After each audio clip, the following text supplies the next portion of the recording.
A reverse mortgage is a loan, and with any loan, there can be upsides and downsides. Today, we're going to talk about 3 downsides to a reverse mortgage.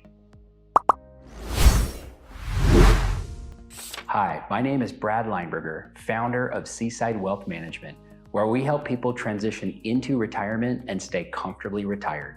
I'm passionate about educating and coaching people. That's why I produce content like this. So if you like what you see here, make sure to subscribe to our YouTube channel and we'll send you more. A reverse mortgage is a good way to create extra cash flow or income in retirement. And most reverse mortgages are what are called home equity conversion mortgages, or HECMs. And there's 3 things that are required in order to get a reverse mortgage. The first is that you have to be at least 62 years of age. The second is you have to have at least 50% equity in your home. And the third is you have to have FHA insurance on this and maintain homeowners insurance throughout your life. So long as you qualify with those 3 things, you're set to go. Now let's talk about the downsides of a reverse mortgage. And the first is the cost. There are all sorts of fees. You have to pay the FHA fee up front. You have to pay that annually.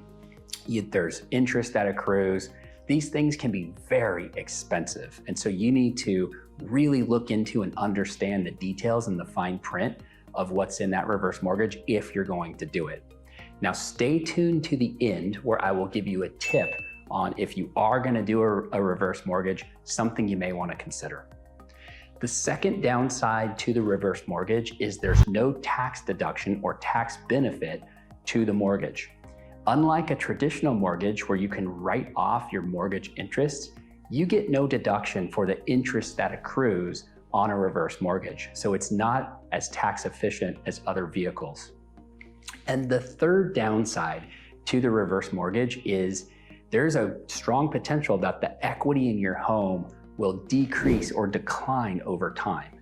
And so if your plan was to be able to leave the home to your children and give them something at your passing, the reverse mortgage is going to eat into the equity that you're able to leave them. And this can be a real downside for many.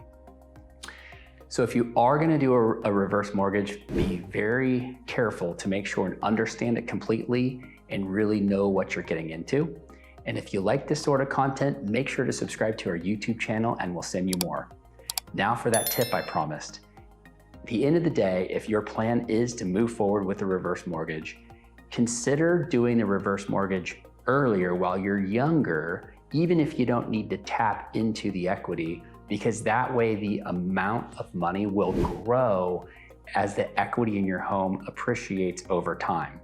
So if you are going to do a reverse mortgage, look into it early on in retirement and make sure that you consult with an expert on this, because there are so many nuances to it. You want to be very careful with how you approach this inside the context of your overall financial plan. Hope that helps.